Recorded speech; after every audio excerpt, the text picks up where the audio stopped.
High on cold marble and starlit stone, Olympus held its breath. Pillars gleamed like moonlit spears, and the air carried the quiet hum of immortality.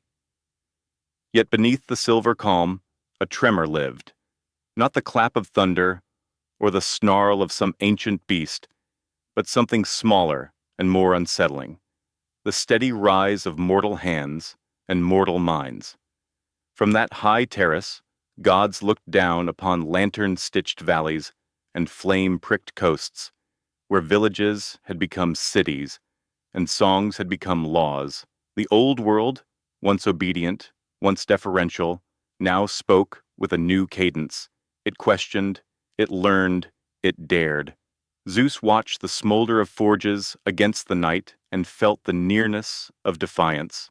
Hera measured pride in palaces and found it multiplying. Athena, thoughtful and still, weighed invention against reverence and saw the scales tilt. Apollo hovered on the bright edge of artistry and prophecy, listening for a mortal echo that sounded too divine.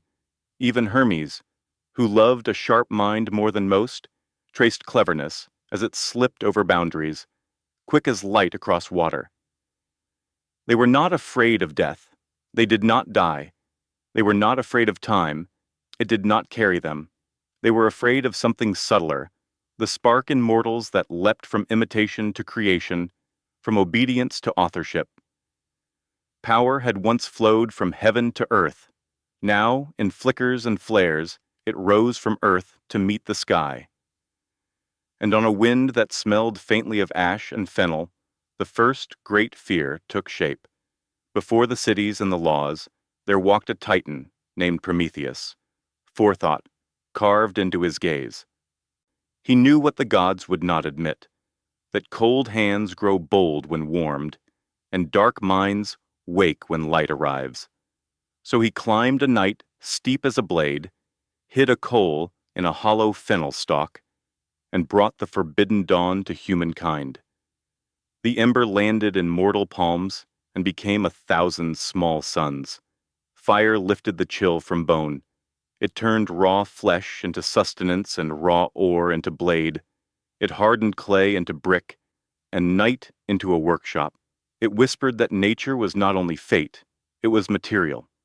Zeus felt anger rise like storm heat. He saw that a single gift had multiplied into 10,000 acts of mastery. He measured the old order against this new blaze, and found the old order shrinking. The punishment of the Titan followed: shackles, mountain, eagle, wound, but the lesson refused to bleed out. Mortals fed their fires and watched shadows withdraw. They named new tools and plotted in straight lines what rivers had once bent. The gods had given blessings before: rain, harvest, song. But those gifts always returned tribute to Olympus. Fire did not.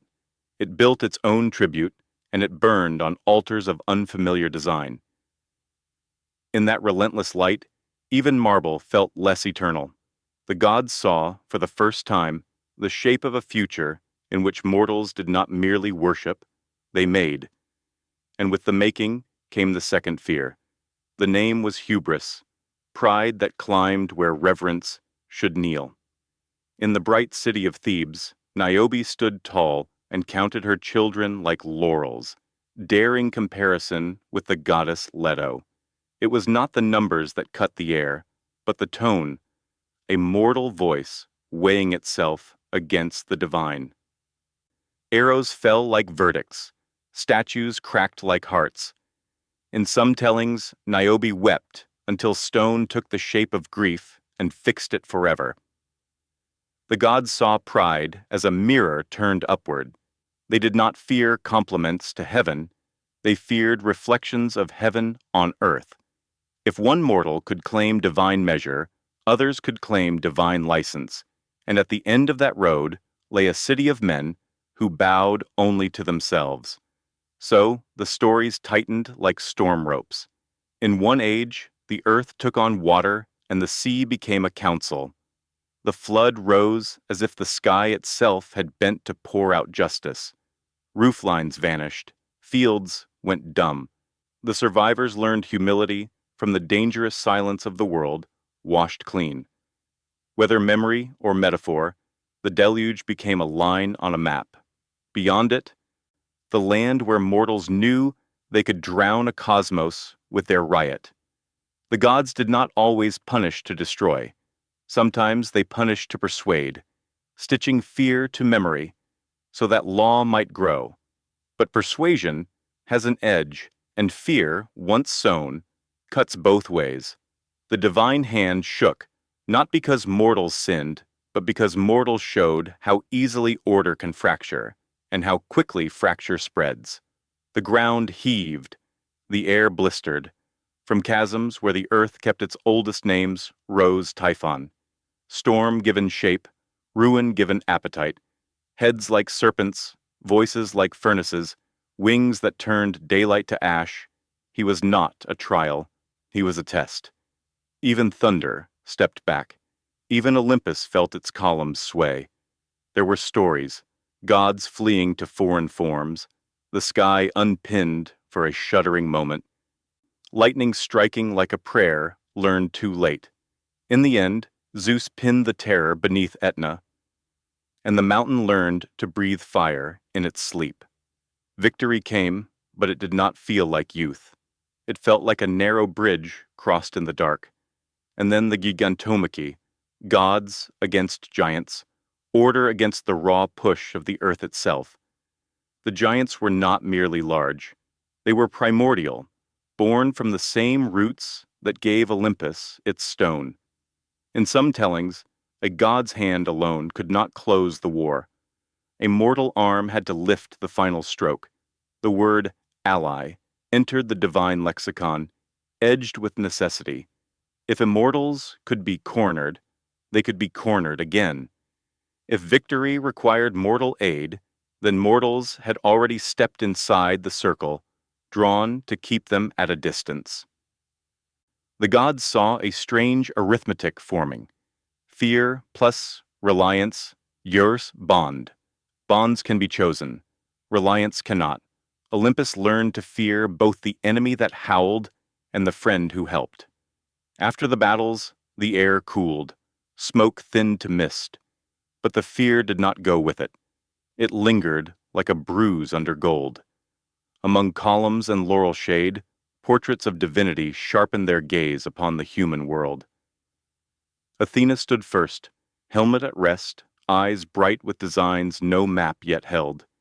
She had given weaving and craft, strategy and city. Looms thrummed across her festivals, walls rose in the geometry of her thought. She admired precision in mortal hands, the clean line of a new tool, the sober curve of an argument, but admiration tempered into caution. Skill without humility unthreads the fabric it boasts.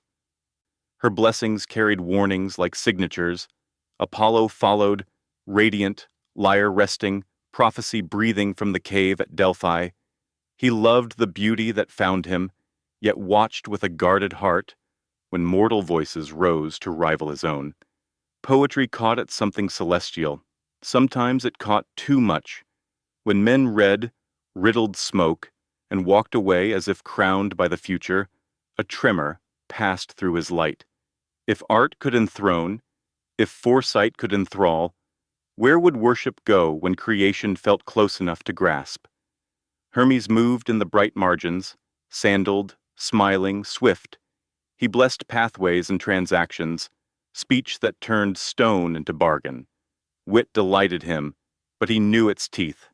It leaped borders too easily and made rules into clay. In clever hands, gifts become loopholes, and loopholes become ladders. He watched mortals master the art of the almost allowed and laughed softly, half in praise, half in warning. Demeter listened to the patience of seed and season. She measured gratitude by how gently mortals touched the soil. When rites were kept, barley shone like small suns. When reverence thinned, she could pull back the green and let the world speak hunger. Hers was not cruelty, it was covenant. She feared neglect more than insult. for neglect makes a silence that unlearns everything. Together, they were a council of wary admiration. They had not turned their backs on mortals. They had turned their faces, fully, watchfully, aware that the very qualities they had encouraged might one day unmake the distance between shrine and street. Beyond domes and altars, a darker chamber held a quieter power. The Moirai, the Fates, worked at their eternal craft. Clothos spun, Lachesis measured, Atropos cut. Their threads did not glitter. They glowed with the steady certainty of law. Gods visited that room in respect, not command. Even thunder learned to lower its voice. Fate was not an enemy to Olympus. It was its ledger and its limit. Yet as mortals grew bold, they leaned close to oracles and asked questions fate preferred to answer in riddles. At Delphi, the Pythia breathed vapors and spilled syllables like water over stones, and men built empires on interpretations. Prophecy became a bridge, never quite firm, never quite falling. It guided and it governed without a single visible hand. For the gods, this was both comfort and unease. Comfort that fate still ruled, unease that mortals might someday learn to read its script too well. And then, across the horizon of labors and lament strode Heracles. His blood was mixed, mortal ache in one vein, divine memory in the other. He struggled, he sinned, he suffered, he lifted. He bent monsters and maps to a will sharpened on sorrow. At the end, some say, he entered the company of those who do not die. His apotheosis was not just an honor, it was a precedent. If one could cross, the road existed. Olympus watched him and felt a new alignment of fear. This was not the fear of rebellion or riot, it was the fear of arrival. If mortals could ascend, even rarely, then the border between human and divine was a mist in certain lights. What had been a wall became a veil. Veils move. In the silent room of the fates, the shears kept their rhythm. Yet the gods, returning to their bright halls, heard in that rhythm a new measure, the beat of steps approaching. Ages passed like slow rivers. Cities traded stone for marble, marble for idea. Stories kept their shapes, but shifted their reasons. In markets and gardens and schools, men began to ask not only what the gods wanted, but what the gods were. Philosophers turned their lanterns toward Olympus. Some, like Plato, imagined forms untouched by trembling. Aristotle sought a mover unmoved, perfect, complete, incapable of fear, because nothing could be added to perfection. Later voices, stoic, solemn, taught a universe ordered by reason, where passion dulled the blade of clarity. In those halls of mind, gods who feared looked too human, and gods who did not fear looked too far. Yet the myths refused to harden into statues. They breathed. They insisted that immortality, while unending, was not unfeeling. They suggested that divinity was not the absence of vulnerability, but the mastery of it. If fear entered the story of gods, it did so as recognition, a lucid knowledge that creation can surprise its creator, that gifts have momentum, that reverence, once freely given, can change its object. So the gods watched. They did not always bless, and they did not always break. They measured, they corrected. They learned, even as they claimed the right to be beyond learning.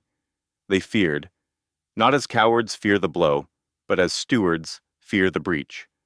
The small, quiet kind that starts like a hairline crack and ends as a fallen column.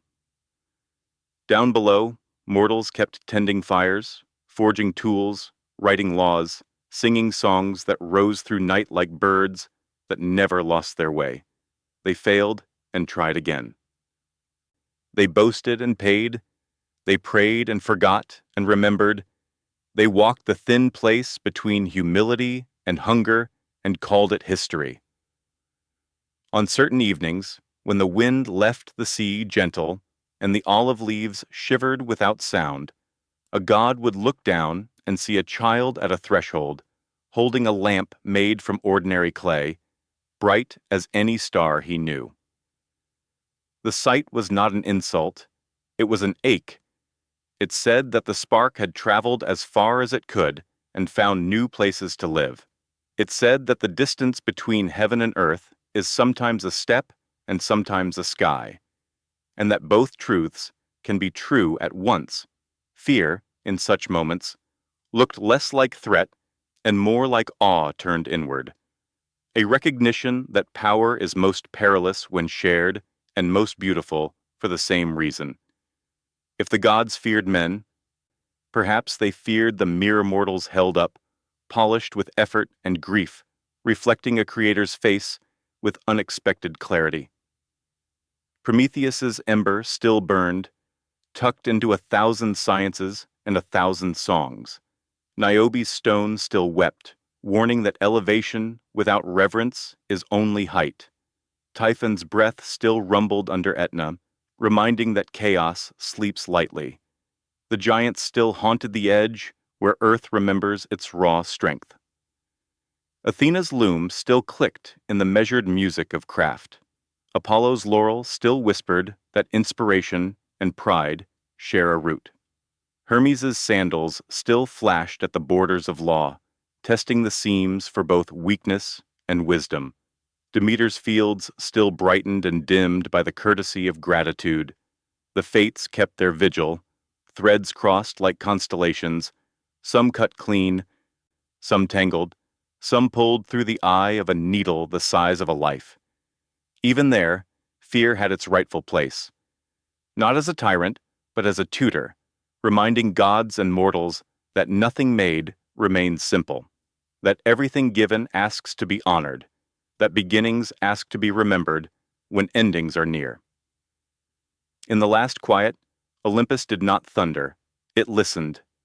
The world below hummed with 1,000,000 small labors, a mother's bread, a scholar's margin note, a mason's final tap, a young hand striking flint for the first time, and feeling, in the leap of the spark, a thought older than language. The gods, who had once trembled at such fire, felt the old fear lift and change shape. It became vigilance, it became respect. It became the sober joy of watching a dangerous beauty find its discipline. They did not stop being gods. Men did not stop being men. But the line between them wavered like heat over an anvil. And in that shimmer lived the whole story. The peril and promise of a world where the immortal learns from the mortal, and the mortal reaches, with careful hands, toward the immortal. If a lesson remained, it was simple and stern. Power that cannot be questioned will decay. Power that can be shared may endure. The gods feared men, not because men would overthrow heaven, but because men might one day no longer need it. They feared that the fires on earth would make their lightning feel like memory. Yet even that fear held a certain peace, for if the creators feared the created, it meant the created had become worthy of fear, capable of stewardship, capable of wonder, capable at last of answering the oldest charge, to hold the spark without burning the world. The night lifted its dark lid from the mountains, forges dimmed, temples took back their shadows. Somewhere, in a quiet room, a lamp kept its small promise against the dark. The gods watched the flame and did not speak. The flame answered, without words, steady in its dish, ancient as rebellion, tender as a hand. And the story, dangerous, beautiful, true, went on.